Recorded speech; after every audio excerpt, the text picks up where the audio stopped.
everybody, and welcome to Goosey Games. It's time for another episode. Ooh, look at all the shears. Of the island. That isn't even where I meant to go. I meant to be over here. Beautiful super smelter. Because I need some coal. I can't even see what those say. Blocks to be smelted. Okay. Put them all in there. And fuel. It has some. See if that does anything. Well, it took them. Okay, so while I make some coal, so that I can have some fuel, because somebody has been digging up every scrap of coal on the island. I want to start out...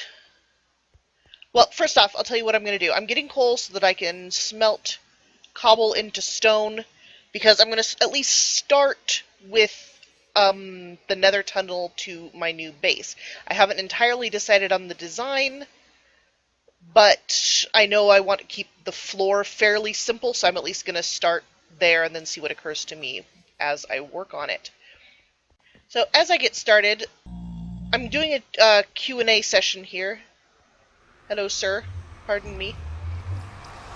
But I also want to talk about some real stuff, because sometimes real stuff happens. And I have a few things to say about it, so if you guys don't mind. This morning, on this day that I'm recording, actor Alan Rickman passed away. I don't know, you have to forgive me, it's hard to say things. Sometimes. We all know it's hard to just say things. And one of the things that's hard to say is, I didn't know the guy. I guess one of the things I wanted to say is that, in a sense, those of us who didn't know him personally, who weren't his family and friends, we didn't lose him in the same way that they did. We lost the potential of his work that we've enjoyed. There won't be any more of it, and we'll miss that. We miss the opportunity to meet him and tell him in person what his work meant to us, if anything. I don't know, I'm not saying you guys have to like Alan Rickman, but if you don't, what's wrong with you? I certainly enjoy his work a lot. But in the case of a celebrity, and we've lost a few this week, in a very real way, they live on for us in the work they have already done. We get to keep that. We get to do all of that. We get to spend time with them over and over again in all the ways that we used to. And so if we didn't know them personally, it's sad, but it's not the same tragedy that it might have been. So I hope that brings comfort to somebody. And I hope you don't think I'm callous. I'm not trying to be callous. It's just I've been thinking all day about this kind of stuff, and I just have some random thoughts. One of them being, everybody dies. And it's like, I'm really bringing everybody down, and I'm sorry. But if people don't talk about these things, then people feel like they can't talk about those things. And maybe somebody needs to, so maybe this will open up a conversation for somebody and help them. At least that is what I'm hoping. And I really need to smelt a heck of a lot more of this stuff. So, in you go, in you go. In September, I lost my grandpa. Now, I knew him, I was close to him. We were very fond of each other. And he was old and his body fell apart, and I lost him. I'm not the only one who lost him. My grandma misses him very much, and she's lonely, and... What is the point? What is the point, Goosey? Why are you making us sad with these sad things? Well, I have reasons. And one of those reasons is that I hope with the passing of a beloved celebrity, somebody that everybody knows of because of who they are and what they did, I hope we find connection in that common grief. And I hope that when you lose somebody you are connected to, that you can find comfort in the fact that other people have felt the same grief at other times in their lives. And you are not alone, okay? Sadness happens, death happens, but you're going to be okay. Because you're not alone. It sounds a lot more watered down than I meant it to be, and if so, I'm sorry, but I felt like that's something that I wanted to share. And, like, I was reading, well, I follow Jenny Lawson on Twitter. Just Google the blogess and you'll find her.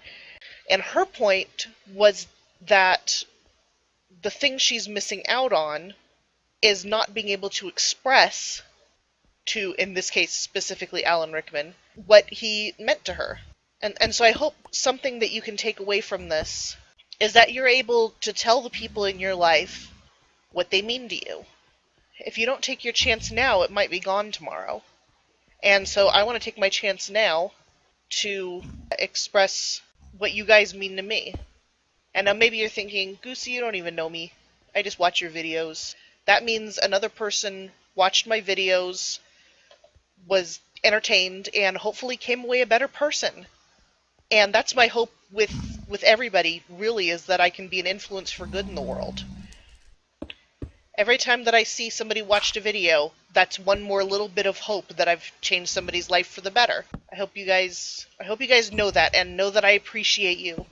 And know that you're important to somebody, okay?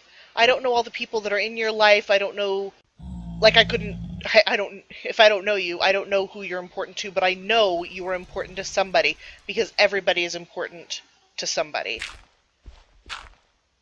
Now, I babbled on a lot about some very serious things, and for that I apologize if you came here looking for derp and fun and weirdness. This is gonna be fun when I have to expand these walls. So, now that I'm done being serious, just kidding. I'm almost never done being serious. But in the meantime, let's do the fun part of the video, which is I want to do some Q&A while I'm boring you all to death, changing out this road and waiting for the stone to smelt. So, I have some questions that I bugged people to death to get. And if you didn't get to ask one, well, I'll just have to do another one of these sessions in the future. Let's just go from the top here. The Bearded Woodsman asks, what made you decide to get into recording? There was a moment where, I remember the moment where I first thought, hey, this is a thing that I should do. And it was when I was playing Portal 2. Without giving away any spoilers, because I know some people, Dagda, have not played it yet, there's a really kind of a panicky point where you have to push a button, and it's really panicky, and there's stuff going on that's keeping you from reaching the button. There's dramatic music, and people are yelling, and I get very immersed in games. If you've watched me, I can get kind of involved with what's going on in the moment, and I was very involved. And I got to so I was playing that part, and I finally pressed the button, and the cutscene happened, and I had to pause the game.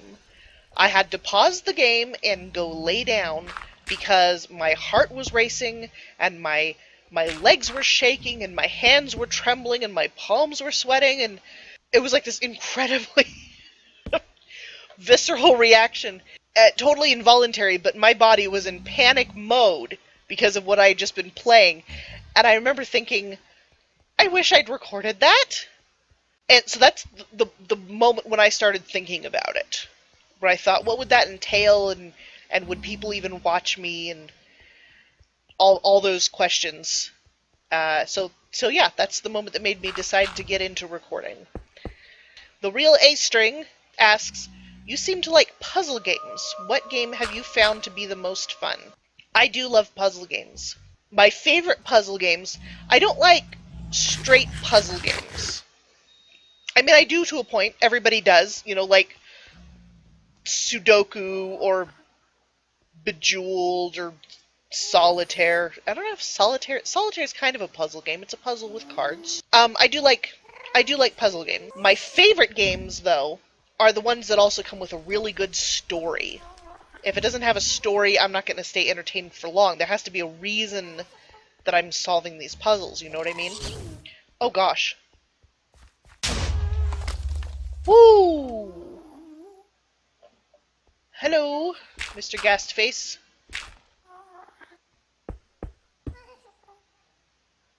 Let's, where is he? Oh gosh.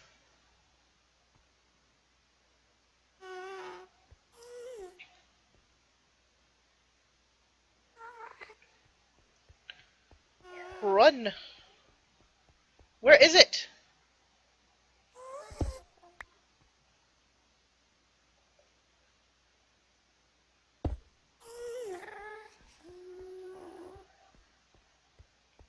Excuse me while I take care of this ghast. There's one.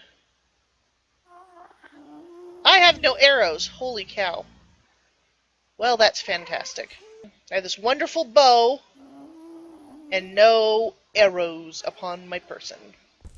So puzzle games. My current obsession is the Submachines series by, oh, I don't know how to pronounce it, Mateusz Skutnik, who is a brilliant game designer.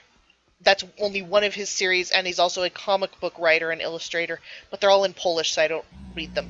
There's some amazing, mind-bending puzzles. The world that he's built for these puzzles to live in is incredible. And the story that goes with them is given to you in little tiny bites and makes you come back for more. And so, highly recommend. I love my favorite old school. I love the Myst series. Another one, if you haven't played it, do recommend. And yes, it's old school. That's fine. It's still amazing. Now, the question actually was, what game have you found to be the most fun? Oh, also, I was talking about Portal. Portal is an amazing puzzle game. Fits my criteria. Really amazing puzzles, and it's got a great story. I think the one that I'm going to answer with, I'm going to have to say the third game in the Myst series. Anyway, the third game in the series is called Exile. And not only... Oh, first off, it's beautiful. These places that the game makers came up with and created are just breathtaking. And maybe I'll have to stream those games sometime, so if you guys aren't interested in playing them yourselves, you can come see them with me, because I just want to share them with everybody. They're so good. But the puzzles are also interesting and challenging. And then on top of that, the storyline is so amazing. The story wrenches my heart every time. And maybe that doesn't sound like fun, Goosey. No any heart-wrenching games. But if there's nothing at stake, why do you care about it? This story makes you care. And the acting, not every game in the series is the acting in the fourth installment, for instance, leaves a lot to be desired, in my opinion. It's not... Okay, some of it is pretty terrible. But the acting in the third one is amazing. The guy who plays one of the characters, like the antagonist in the story, is Brad Dourif, who you will know best as Wormtongue from The Lord of the Rings. And he's phenomenal. I love that game. I think that's going to be my answer, A-String. I love replaying these games like I love rereading books. They just deserve to be played over and over again, and I just get really involved, and it's wonderful. Calico Cat asks, who is your favorite YouTuber and why? My favorite YouTuber? I have to pick one? That's tough. My absolute favorite... The one guy that, if I had the time, I would watch absolutely everything that he recorded. Okay, no, there's two of them. That if I had time, I would watch absolutely everything they recorded. The first one is Vintage Beef. I love Vintage Beef. He is such a sweet guy. He loves what he's doing, and he's funny. I enjoy watching what he does. That sounded so lame after that build-up. Sorry, Beef. I like him because he's not afraid to be human in his videos. You know what I mean? But he seems really genuine, and he's also really creative, and he's a great builder, and he just lets himself be weird and funny, and I find it very inspiring. Marginally above Vintage Beef is B00. I will watch B00 do anything. I would watch him, I would listen to that guy read a phone book. He has one of the best voices on the internet. And that's only one of his endearing qualities. I love his voice, yes. But same thing. He's genuine in his videos, and he's also so freaking creative. I call him the Bob Ross of Minecraft because he just loves to build and he appreciates beauty. But they're both very good men, and they love their families and the people around them, which is also very admirable. And they're just, let's put it this way, they are just people that I would love, that I would be honored to know in real life. You know what I mean? So, and they're both inspirational. They work very hard. They're very encouraging when they talk to other people. Man, if you listen to B-Dub's talk, the man gives a mini TED talk. Like, he's a motivational speaker and he doesn't even know it. I watch some of his videos and I come away going, man, I could do that. I can be better. I can work harder. And he does that for me, so that's why I like him. This is going to be a long episode. I talk a lot. Miriam asks, how much time do you spend recording and editing videos? You put them out at a seriously productive rate. I really admire your dedication to it. Thank you so much, Miriam. Thank you. It's nice to have that noticed and appreciated. Now, by seriously productive, we're talking like 2 videos a week, which for a full-time YouTuber, it ain't that much. But I am not a full-time YouTuber. I have a full-time 9-to-5 regular old job. It's a good job. I like it. But it does take up 40 hours a week. And so I have to fit my YouTubing in the middle of that. I would guesstimate the average week.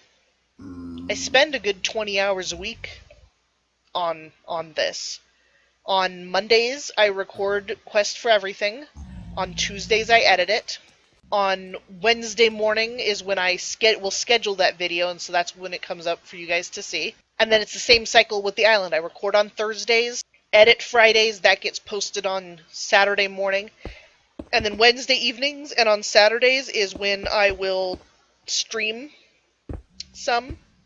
And that's almost pretty much what I have time for. My extra series, those get jammed in anywhere that I can find time. Foodcraft minigamers have to be on Saturdays. If there's another game I want to try just for fun, I gotta sacrifice sleep or wait until I have more time, or it's a choice. All of it is a choice, trying to fit it in. But it's important to me because my goal here is consistency. You guys expect videos, and I don't want to let you down.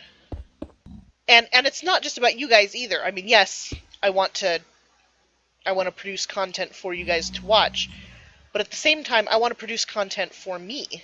The consistency in the scheduling has been really helpful to me in building my self-confidence, in teaching me how to organize myself, scheduling my time, things like that. And like tonight, I didn't even really feel like recording, to be honest. If I'm going to be totally human about it, I wanted to just, turn on Netflix and color in my new coloring book that I got for Christmas. But I made a commitment to you guys, and I made a commitment to myself that this is recording night, and so recording is what I'm going to do. So thank you for admiring my dedication. I've been working hard on that. And thank you for watching, because without you guys, I'd probably get bored and quit. Queen Liz asks, sheep or pigs? Well, pigs, because bacon. Of course, if we're talking about Minecraft, then sheep. Sheep are way more useful than pigs are in Minecraft. But in the real world, I think I'd probably pick pigs. Although sheep do give wool. I don't know. What is the context we're asking about here? Sheep or pigs? Yes, both of them. That's my answer. And then she also asks, why YouTube? It's almost the same question as the bearded woodsman. Why YouTube specifically? It's the platform du jour. That's what's in right now. That's where people put their videos, and so that's where I'm putting mine. Another answer, another story about kind of why I wanted to do what I'm doing and make it a regular thing. Well, it's not so much a story as a video that I watched. It's one of... When I got introduced to the videos that other YouTubers were actually making, this is one of the earliest ones that I watched, and it was the moment where it was a kind of a confirming moment, like, yeah, okay, this is this is something that I want to be involved in. And I'll put that link in the description, and so you guys just go watch it. Well, it made me laugh a lot, so I hope it makes you laugh too. Degda asks, so many questions. I love you, Degda. Thank you for giving me lots of questions to answer. He asks, do you think it could be a thing to combine Foodcraft and Minecraft, and while waiting for certain things to cook, you could build / do things in Minecraft relating to what you are cooking? Very good question. Actually, if you are familiar with my Foodcraft, I have done that in the past, at least with a couple of things. When I made pumpkin pie, while the pie was cooking, the goal was to start from scratch in a survival world, and then try to find all the things I needed for pie. I needed to find pumpkins, I needed to find eggs, and I needed to find sugar. And I had to do all of that before the pie was done cooking in the oven, and I made it. I should put these links in the description too. You guys can watch all my stuff. Yay! I also did the same thing for pork chops, because pork chops is another Minecraft food. Now, if I get into the thing with other foods that aren't in Minecraft, that might get a little trickier. What would I do? Now, I'm open to suggestions. Maybe, I mean, that was the whole idea behind Foodcraft. Really, was to kind of combine food and video games. Now, I can either just play whatever game while food is cooking, or what could be fun is to have a creative world just for Foodcraft. What do you guys think of this? And when I'm cooking, I can just build in that world. And maybe what I should do is build things related to what I'm cooking and make just like all these monuments to everything that I have cooked. Interesting brainstorm, no? What do you guys think? Let me know in the comments. And yes, I will be starting up Foodcraft again this year. It's just so hard to do without my laptop working. It's such a production to move everything over to the counter so that I can see the computer and what I'm cooking and the lighting. If you don't know already, my laptop backlight went out. The screen's still working, the computer is totally functional, I just can't see what I'm doing. That's probably going to have to be fixed before I get back to that. So hopefully it'll be soon. But it will be a thing. It will be a thing, and it will be a regular thing, at least once I get it going. So please be patient, it's coming. Digd also asks, is full face cam ever going to be a thing? Yes, it is. Once I get my whole new computer set up, and it will be so pretty, I intend to, at least for streaming, have face cam available. This is a thing that I would like to do. It depends. Oh, it do depend. This is going to have to be built out into something nicer, but I'll just leave it here for now. Hey! We did the floor! Shall we take a look at my new base while we're here, while I keep talking to you guys? So yes, full face cam is going to be a thing in the future. It will require some monies. This is Elmer, he's my horse. He's not good at running around trees.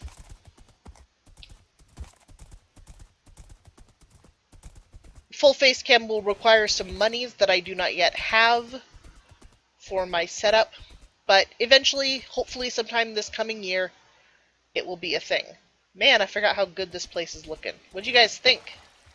It's so beautiful. There's my lovely house. It still needs furnishing. I'm working on the lighting. You see all the pumpkin things? I gotta get rid of the torches. Anyway. More questions. What epic plans do you have for the new base area? Well, we are here, so let's take a look. This is my new base area. Let's go up the ladder and take a look-see so you guys can see what I'm talking about. I don't know what epic plans I have. That's my confession. I don't. This was the epic plan. It was to fence all this in and just have some gorgeous area and plant my farm, and there's my mine and my animals and my house. See? See my animals? There's sheepies and cows and chickens and horses, and over here I have some rabbits and a space for pigs, though I don't think I found pigs yet. And I need to furnish the inside of the house, and I need to finish the lighting, but beyond that I haven't really thought about it yet. There is potential, though. Oh yes, there is potential. Look at all the potential in that mountain right there. There's potential right here, this little grassy area. There's potential in these forests. There's potential in the swamp out beyond the fog. So much potential. I try not to make giant plans right now because building and survival takes me a long time and I just don't have the time. My answer to Miriam, if you guys remember, that's just the recording and the editing. Off-camera work hardly ever happens. And so I have to plan my time very carefully. The only reason I get as much done as I do on the island is because I take advantage of the hard work of others, like putting together a wither farm and giving me beacons and burning down my house and paying me in diamonds and that kind of thing like that. But again, open to suggestions in this beautiful, beautiful area. I love it so much. Last question from Degda. He asks, Team Vampire or Team Werewolf, or in the middle with Team Zombie? I am sorry to disappoint you, Degda. I'm with Team Dragon.